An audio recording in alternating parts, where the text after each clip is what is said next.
Joke lang. Tama. Akala ko mali. Kung nakita mo yun, kung nakita mo Ay, yung nakita ko. Nakita ko. Tama, tama. Trinoma Activity Trino Center. Center. Yan.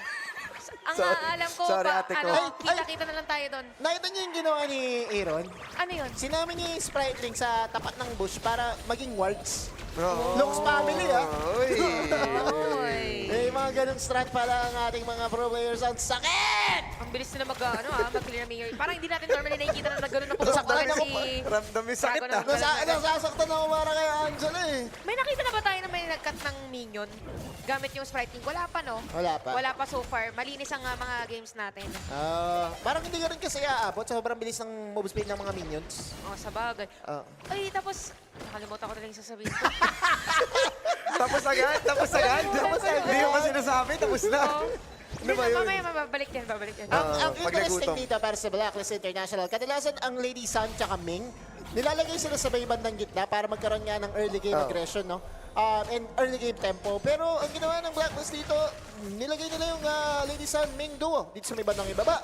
Oo, so different na playboard ang ating makikita. Probably, yun yung twist na sinasabi natin as much as possible. Hindi pa dapat ganun ka-predictable yung movement. So restricted din tuloy ngayon ang galaw for WeTrend. So expect natin na parang ganito or magiging lesser yung aggression as compared to game number 1. Ayun na yung Egyptian. Si Kuya Osiris. Galing sa Egyptian lore yan. Oo. Ayun nga pala, Osiris. Oo, tatlo yan eh. Sinuwa din, yung may skin ng ganyan. Tapos, Egyptian. kalimutan ko isa. Oo, Sa tatlo. natin yan. Isa lang naman yung nakalimutan, pero si Dragon dadating dito sa may bottom lane. Pero I think, Uy! Uy! Okay, Oy! naman. Blazing Brilliance. Kurobi. Oo nga, no, Kuromi pala yun, no? Oo. Pero maganda yung position dito sa Collab libang yan. na gitna. By the way, on the top side, si Jamie 1 at si Syndicate. Tuloy pa rin ang sparring sa top side, no? Oo. Parang makakabisado na nga nila yung kaliwat, yung kung paano mag-left and right ang isa't isa. So sobrang, kanina pa kasi sila nandyan. Kumbaga sa boxing reference, sila yung Pacquiao Marquez. Ay, Yan. grabe. Nakailang ulit. Ilang beses ba sila naglaban? Apat! Apat. Dapat. Grabe. Apat dapat. Tama po. So ngayon for Blacklist International, parang hindi na sila as aggressive din as compared to game number 1. For WeTrend naman, ganun pa din, mabilis. Diretso tayo sa next natin na objective na pwede puntahan. So nakapwes na sila ngayon. Ayun na yung jump party, oh. Sa may about... Oy! Solo! Oy! Ayan na. Ayan na.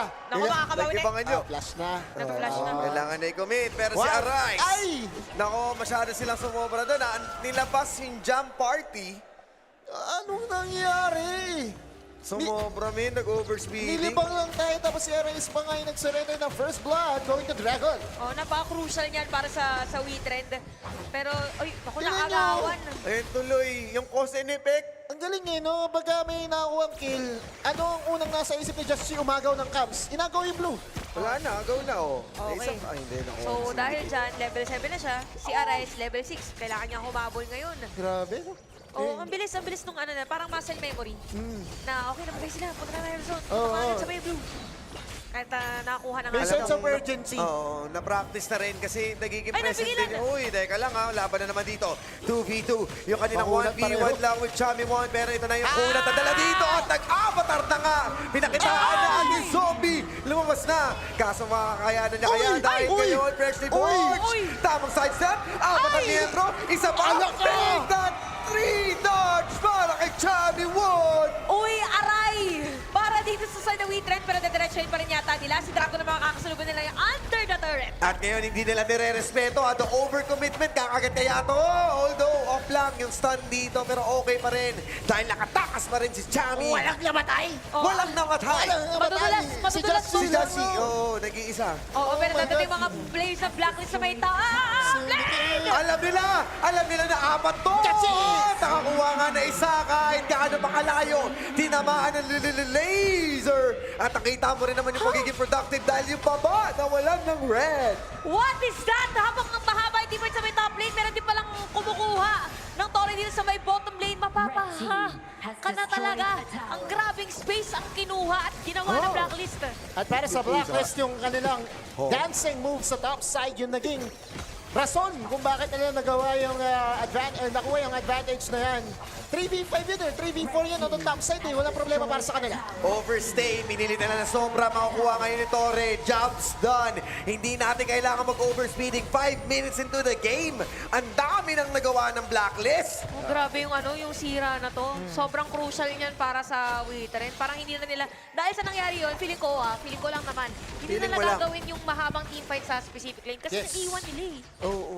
And ano lang yan nagsimula lang yan nung nawala dun si Arise sa Blue Buff. Oh, Then nag-snowball na tas ng kung sumaba ano-ano sa mga ta- pangyayari. Okay. Parang sa sobrang gusto nilang bumawi, nag-overcommit sila na 4 members, walang namatay, although si Just Chi lang, naabutan pa. So sa Witherin ngayon, hashtag Oplan, gigil na gigil. Oo, Giggle Yarn. Gigil yarn. Oh. Tsaka for what sa nangyari ngayon for Blacklist, ang ginagawa rin talaga nila is very characteristic para sa kanila, no? Yung Tyrant, yung first objective timer nila, wait lang pupush talaga, high ground. Pwede, alam nila no? Pwede silang ikat dito. Alam ko. Sa ngayon, Ming ang nakapokus. May kita mo sa Getty. Nakapokus na rin sila dito at kailangan na kanila ng backup. Ito na! Yung undying ni Kuya Johnny, utilizing nakahuli ba? para lang makalayo siya dito. Pero focus pa rin sa Torre at ito ang tutumba bilang kapalit ng Umbrosa. High ground tower, 6 minutes and 30. Puzzle na puzzle kami rito ni Ate Chantel. Dahil nga naman ang Blacklist, ginagawang 4D chess ang checkers. Oo, kung nakikita nyo lang kung ano reaction namin, tinititigan ko talaga si Otto na kine-question ko yung sarili ko na, totoo ba itong nakikita ko? Is this real life? Is this real? Is this true stone? Ito na ba yung sinasabi nating fast pace ng Hawk dahil sa strike lane? Ay, feeling ko, ito na yun eh. Tapos kumuha ng red, dumiretso sa blue. Wala nang nakain si Arise. Inultihan pa. Binlazing brilliance ni Kuya Dragon. Oh my goodness. Yung blue. Blacklist International with 5K gold lead. Sa 7 Boom. minutes Sa 7 Burn, minutes. baby, burn! At bit-bit na rin nila dito yung minion tsaka mga spriteling nila. Aha. At pumasok Oy! na si Just G.